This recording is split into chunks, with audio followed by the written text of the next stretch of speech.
that He has allowed us to see and experience once again.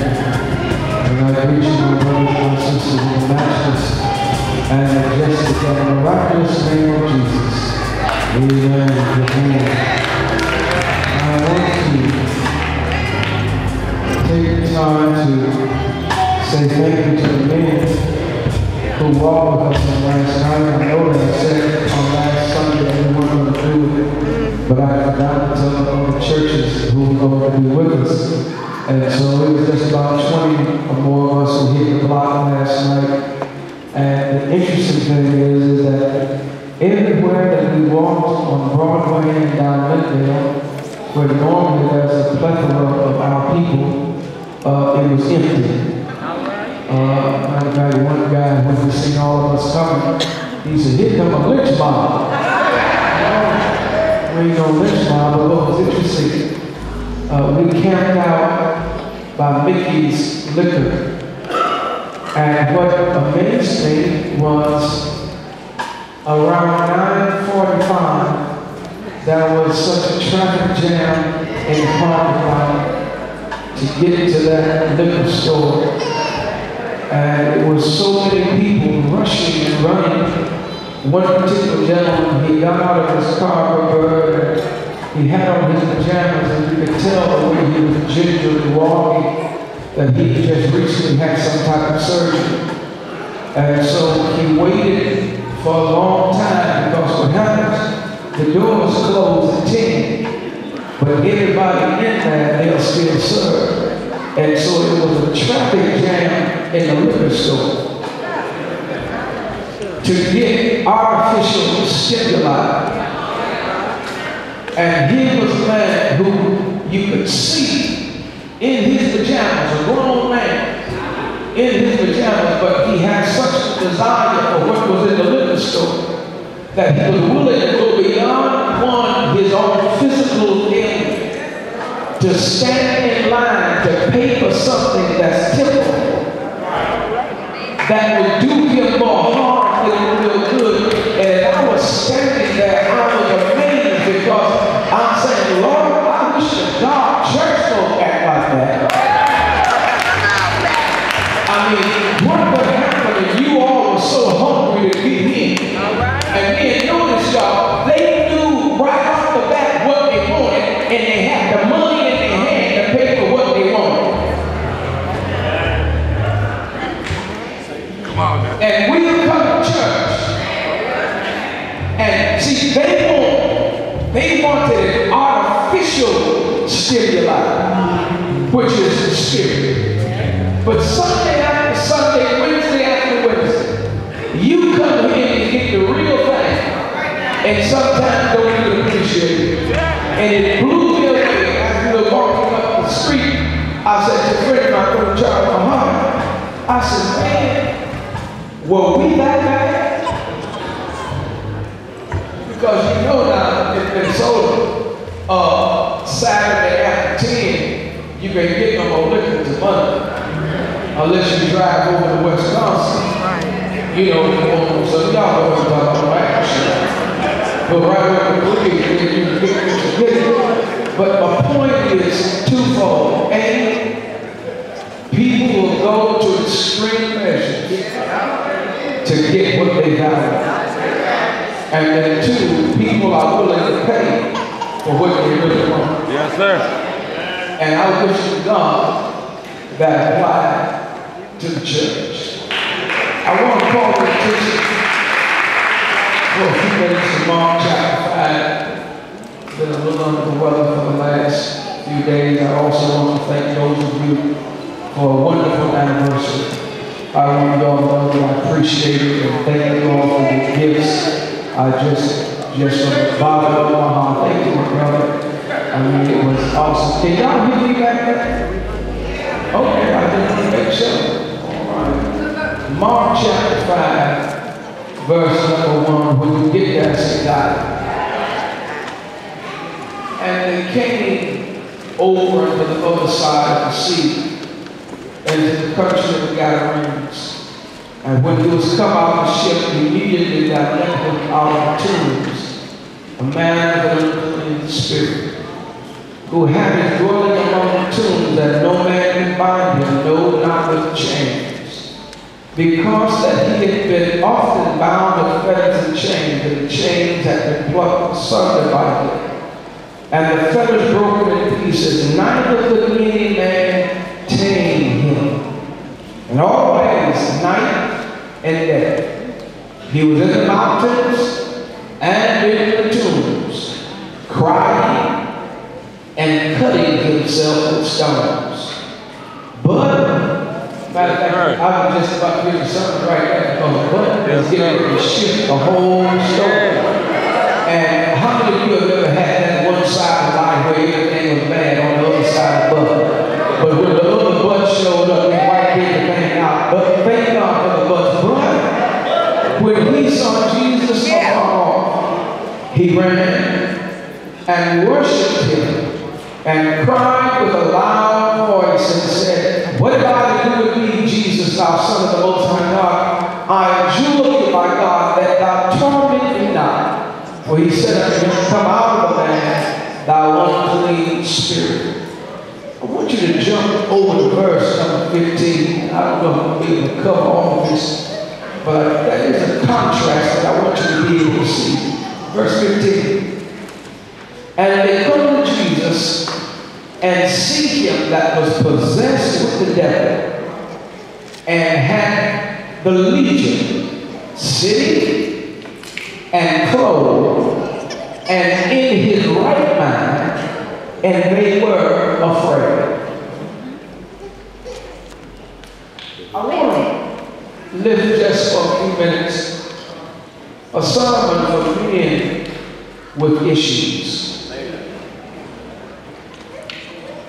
My brothers and my sisters, this is an interesting story in this text today. It amazed me that I was reading it to you all. You all had no particular action nor reaction. So let me see if I can relate it to you again.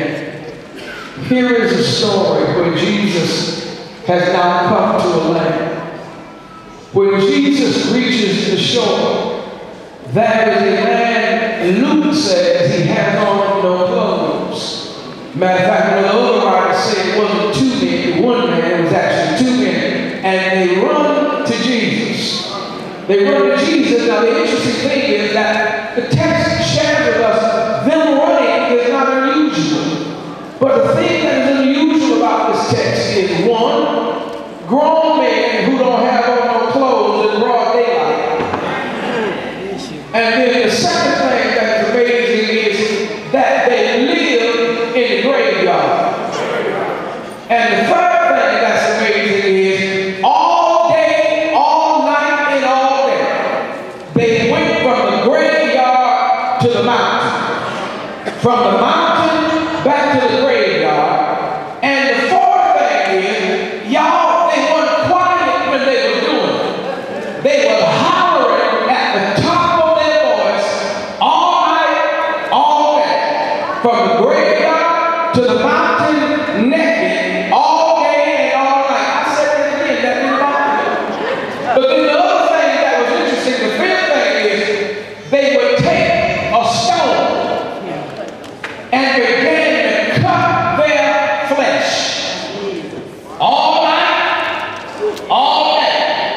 Remember now, they're naked. So if they're naked and they cut themselves, they are bloody mess. Now I said that again, that didn't bother us. So just imagine today, right down this aisle and up that aisle, a naked man run through here with blood all over him, hollering throughout the whole service. Sherry, the text don't say what he said. All I know is the text says he lived in the graveyard. All night and all day, he went from the mountain to the tomb. He's cutting himself and he's hollering at the top of his voice with no clothes on. Now you say what you want, this man is crazy. Now I know there's some of you who are sensitive with psychology, and you might think this man had ADHD or whatever you call it. You got to know something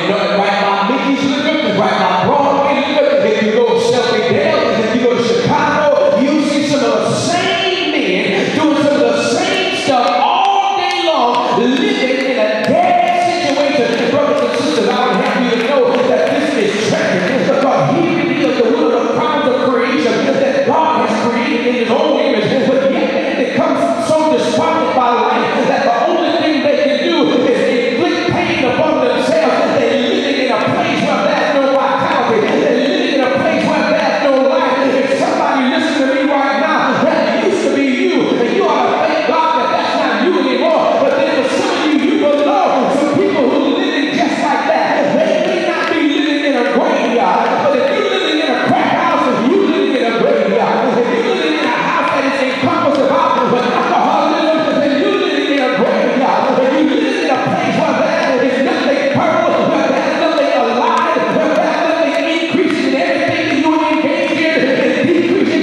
you're living in a tomb, because a tomb is a place of restriction, and a tomb is a place where there's nothing alive, and a tomb is a place where there's nothing but dead people. Are you living around nothing but dead people? Don't want to go anywhere, don't want to do anything. Can't you pass today? I came to tell you today, brothers and sisters, that while you may be like that, that's not the end of the story. The text gives us some things that blew my mind. The first question that arrested my attention was this: what happened to this man?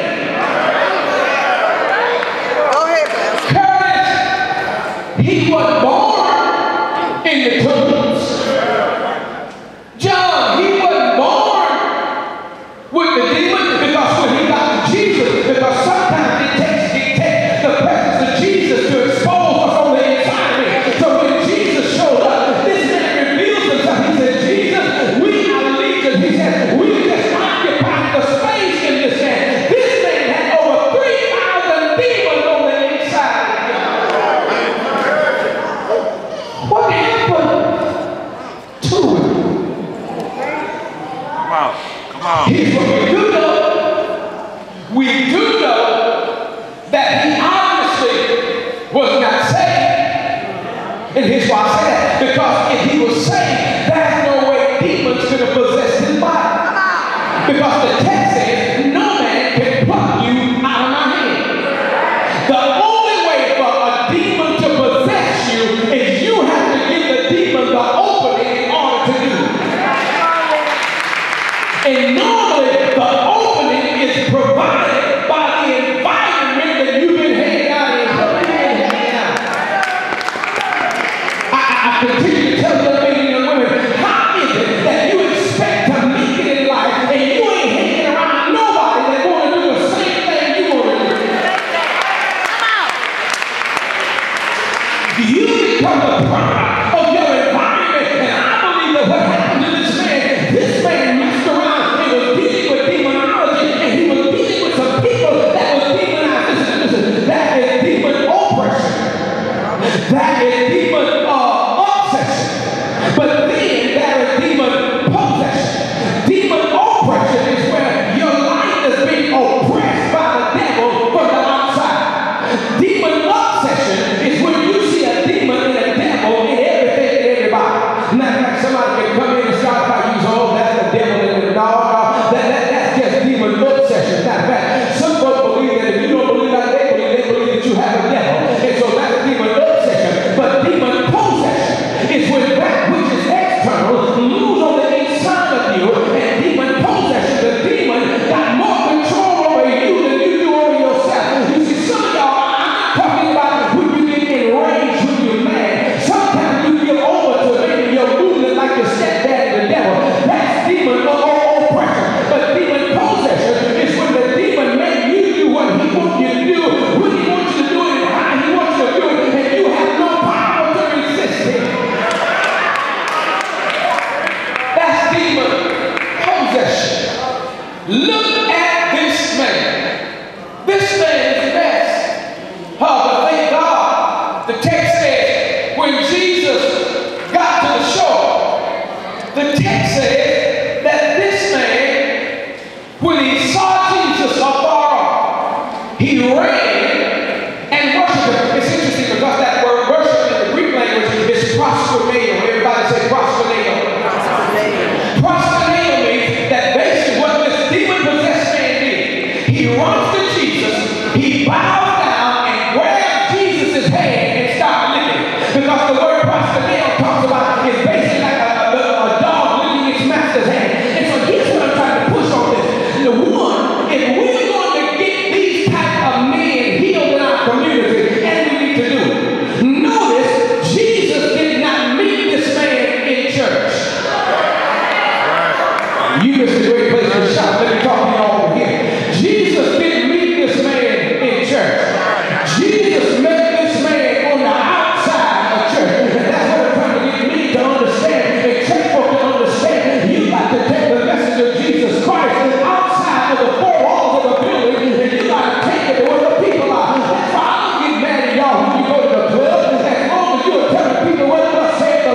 hog ran and ran off the cliff.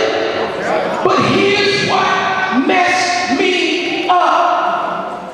Verse 15 says, the people heard about all of this.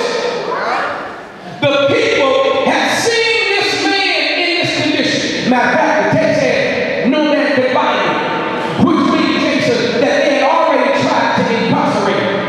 The text also said, no man could tame him, which means to me that they had already tried basically to educate him, but nobody could do it. But the thing that messed me up in the text is people tried to tame him. People tried to incarcerate him, and nobody was scared. But in verse 15, it says, and when they came to Jesus, and they saw the man that was possessed with the devil, and had the legion, look how this man was when after he saw Jesus. The text says, look, he was sitting, he was clothed, and he was in his right mind. But Erica, here's what messed me up. Bobby, here is what messed me up. He was sitting, he was clothed, he was in his right mind, and the text says, and they were afraid.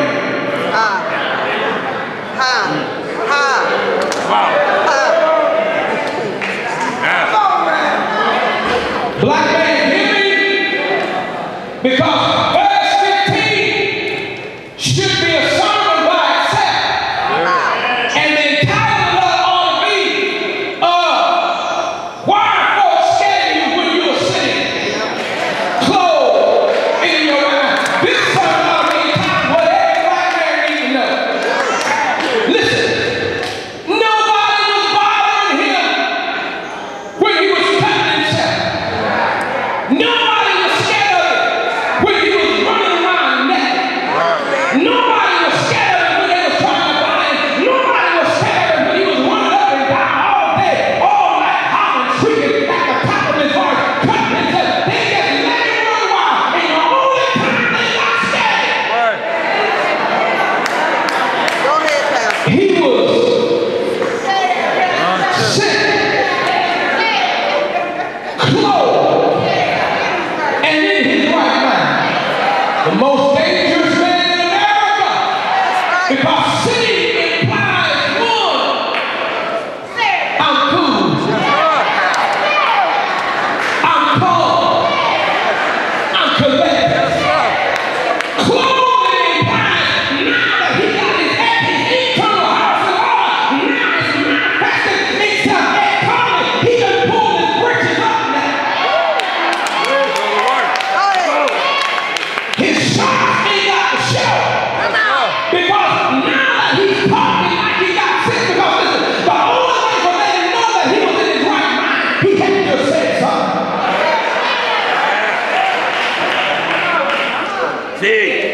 That scared him. Come here like that. That's right. Hallelujah. America ain't scared of you when you act the fool. America ain't scared of you when you get on and make crazy and stupid videos. When you're down in the graveyard, America ain't scared of you. They ain't scared of you because you got that gat in your hand that you done bought hot or stole from somebody else. America ain't scared of you because you make a decision to sell a drug on the corner to your own people and pacify that talking about you got to get yours. America ain't scared of you. America is just using you like the slave that your ancestors used to be. The prison industrialized complex was designed so we could pronounce and enslave you legally. Why do you think they charge us over $47,000 a year to incarcerate a black man, but yet they won't give you $20,000 for college? They ain't scared of you.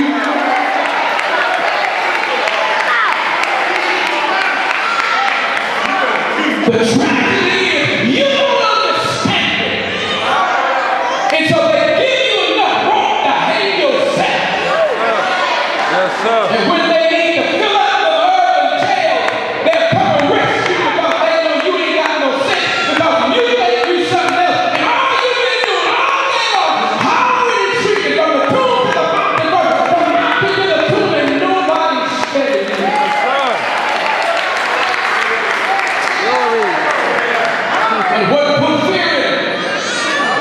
is when they come see you. See, listen, some folks can handle you better, brothers, when you sick than when you well. That's why your woman had a problem with you now. You met her when you were sick. And it worked in her favor. As long as you were sick, she could be the man. But now you well, she can't handle you.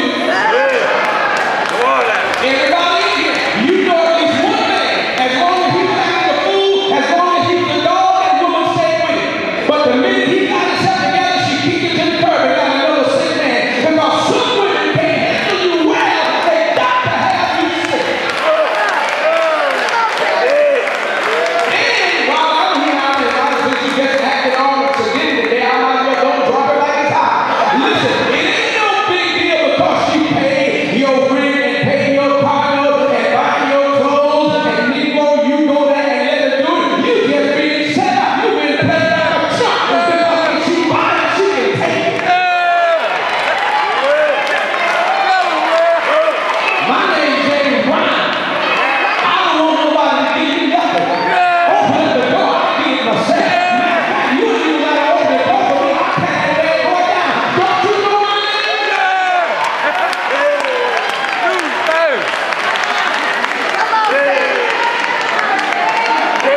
City. Listen, I'll say this and I gotta be ready to go. When Randy and Spike and I were doing all of these different things in the community, when we were marching and hollering at the top of our voice, them folk wasn't scared. But when we got quiet and started organizing, it scared them.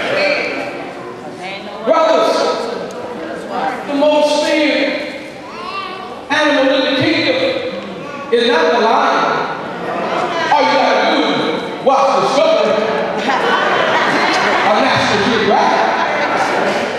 Because one of the tribes of Africa, one of the signs of manhood, is to go out with a spear, not a gun, and kill the king of beasts. Well, if the lion is the king of beasts, and I just killed the king, what am I?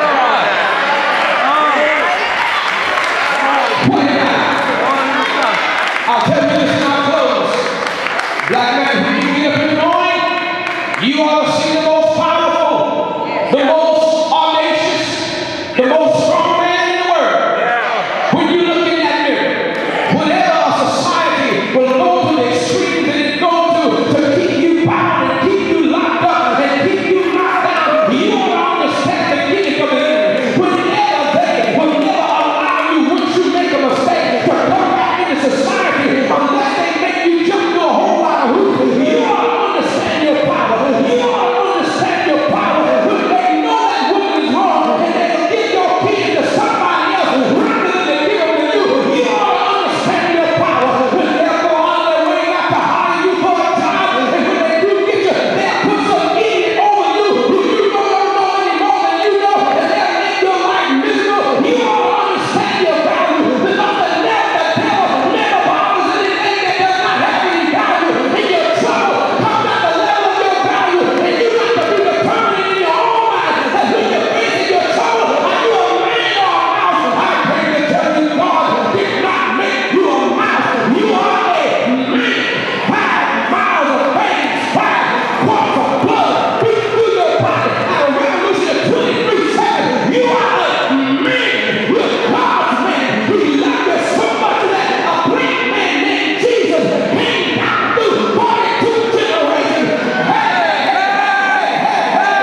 He healed like a grocery man. He prayed like a grocery man. He healed like he was a doctor. Defended like he was a lawyer. And this black man died.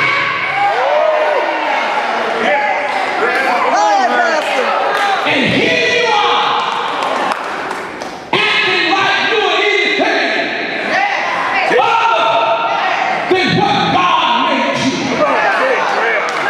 You supposed to catch hell.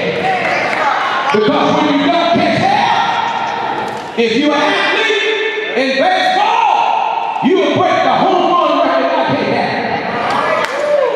When you don't catch hell, if you're a track athlete, you'll break all the records like Jesse Owens. Yeah. When you don't catch hell, if you don't catch hell, I mean, you design pyramids, you design all of Washington, D.C., you design all the signs, you're the one that command the library. When they don't bother you, you do too much. And so they say, here's our strategy. We're going to make them feel like they're nothing. We're going to make them feel like they're dogs. And some of them ain't going to have enough sense to know the difference.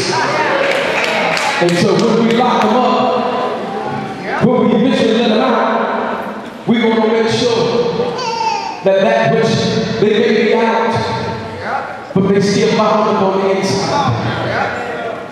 I want you to know as I close, brothers, you can make it. You can make it, man. I don't care about your past. Your past, you can make it. You can promise you can make it. All around you, you got people, you got black men that have made it. They made it, they made it, they made it, they made it. And all you got to do is have that determination that ain't gonna let nobody turn me around, turn me around, ain't gonna let nobody turn me around. I'm gonna keep on walking, keep on talking, marching up the keys highway. Ain't gonna let nobody turn me around. Ain't gonna let nobody. I'm gonna keep on walking, keep on talking, marching up the keys highway. Give God some praise.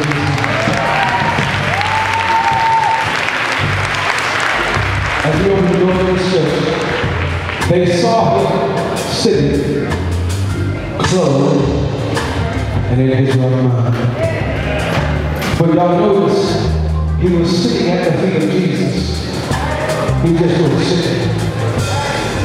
If you're that man, you can give your life to Jesus today. I believe that when this man got through, he said something real simple. Never would have made it. I never would have made it without you. I would have lost it all. But now I see how you were there for me. And I can say, never would have made it.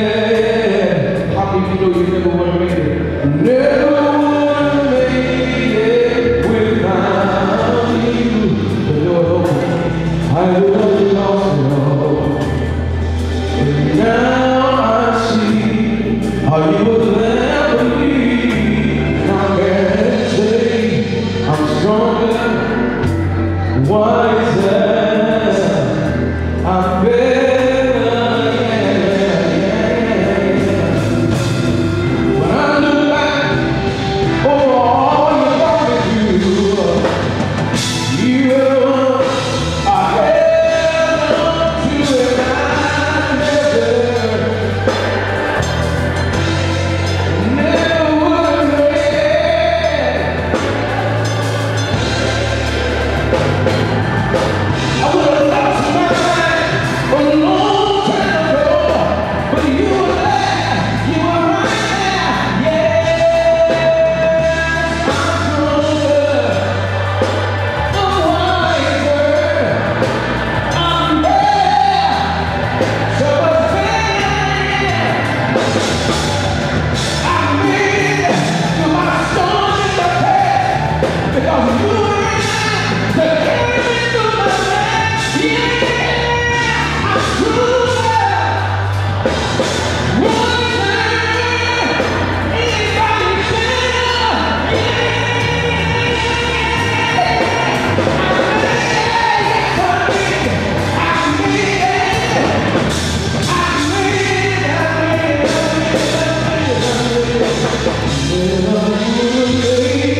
when the battle is internal, you got to make